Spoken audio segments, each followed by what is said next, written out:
Hello everyone, I'm here at Stony Brook just to give a video tour of all the habitat reconstruction restoration project that is going on here at Stony Brook.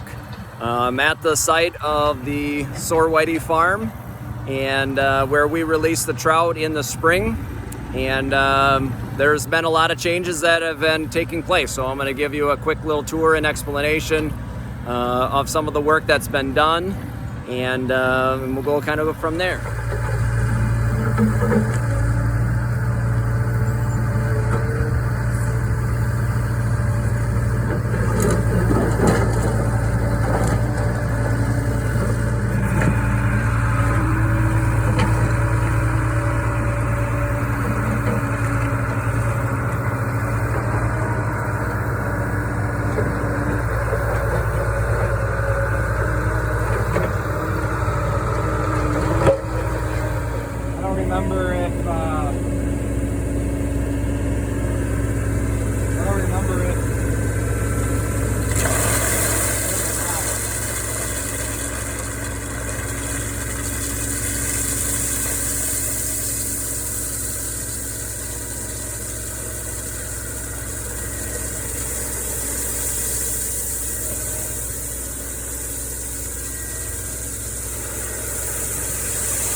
You can see that he's spreading out the gravel that was just dumped there. There was a previous load that was done just right in this same area, just upstream, and you can see how it's changed the speed of the water flow. So the idea behind the gravel is to provide a riffle, which is going to speed up the water current, but then also that provides spawning areas for the trout, so they will spawn on that gravel and that small stone. So that will go in many different sections along the stream here. So just downstream of where we're putting the riffle gravel, you see this bank that's got grass growing on it, and if we look closely you can see the stones along the edge of the water. Underneath the stones are what we call lunker structures. So lunker structures are wooden structures that are built, and they actually are right underneath the ground, right underneath these rocks, so they go back underneath the bank. So it creates what we call a cut bank. So the fish, the trout, can actually swim underneath the bank because those lunker structures provide a space and a gap underneath the bank for them to get and hide, and they can get out of the sun.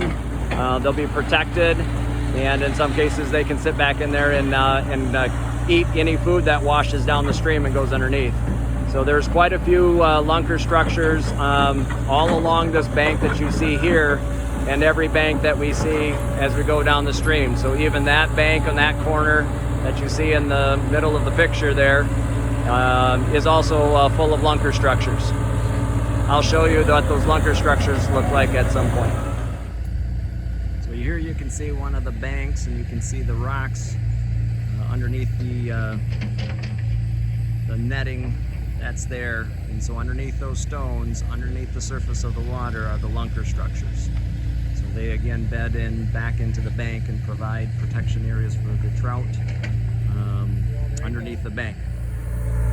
You can see them digging out parts of the stream where he was working before, pulling some of that stuff out. So now they're digging it and getting those stones out of the stream, digging the stream a little bit deeper, and then we'll come back in and put in a smaller stone for the riffle stuff. All of this is getting hauled over into piles downstream. The piles downstream that we can kind of see there. And that will all be used for the downstream of the bridge, that project, which will actually be next year. Even though we still have all this construction project going on, we still have wildlife that still utilize the stream. So here's a little garter snake that was hanging around the bank here. I did not see him here earlier when I was here, so I don't know where he was hiding. And then down here we see a frog. There's all kinds of frogs along here. Here's another one. There's another frog. Now this frog is actually sitting right on a lunker structure. I'm not sure if you can see the wood right underneath the rock. It's just underwater. So that's the edge of the lunker structure that goes along in this bank that I'm standing on. So I am kind of standing right over water underneath this lunker structure. Give you a quick little tour. So here's the Sorwhitey farm, and then this is the bridge, and it's actually a new bridge and culvert that was put in this past spring. Okay, so this is where we were releasing the fish. Where I'm standing used to be a bunch of trees. Those trees are out now, and you can see what they've done along the bank here. Kind of smoothed out the curves. They took all the big stones out.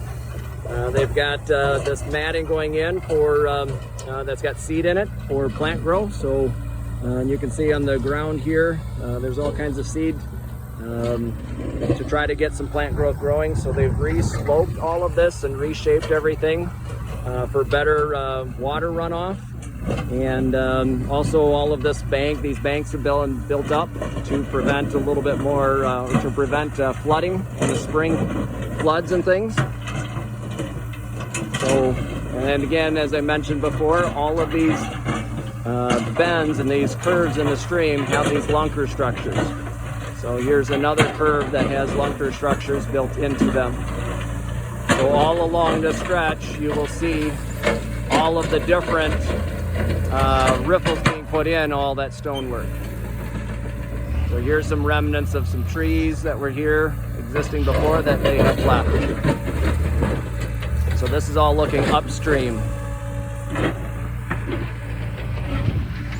And our view kind of going back downstream. So this is a view downstream from the bridge. They've kind of been crossing the stream here. They put some stone in there so they can cross with the equipment, so they don't have to cross on the nice new bridge here and ruin it. So this downstream section is proposed to be completed next year. So this year we're just finishing the upstream, and they have to be done in the next couple of weeks. By October 1st they have to be done and out of here, so they're working really hard to get all of that done, and hopefully we get some good growth of some plants to hold the soil back and start providing habitat and food for the trout, and hopefully the trout will move back in. But this is the downstream section that will be redone. It will look similar to what's upstream. And that'll be done next year. So here's all the rock piles that they've taken out of the upstream section that they were working on, and everything's been piled down here. You can see how large some of these stones are, especially that one there. They will use these stones, some of these stones, for this lower section, downstream section, next year, but not everything will be used, so then these rocks will be either hauled away or they will be used for fill-in of other places, like low spots in the marshy area over here, like you see him doing right now. So that's where they're taking all that mud and they're kind of filling in these low spots in the marsh area. Right here you see the lunker structures. So kind of get an idea of these long boards that stick out the back side of the lunker structure. These are what goes back into the bank and it gets buried, and that's what holds the lunker structure in place. And then you can see the gaps here. So this is a lunker structure up on top. There's two of them here, one sitting on top of the other. So this is what is buried underneath those stones. And so that's the space and the gap that the fish will get in underneath the bank. So this is where they can swim. This is all underwater, right? So this is water that's all in here, and then the stones are all up on top here.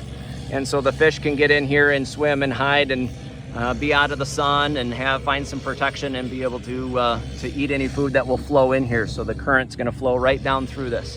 So you can see there are several of them here that still need to be installed yet. But quite a few of them been put in. I think for the total project, there were supposed to be 34 lunker structures installed. So it's quite a few of them that they had to be made and installed.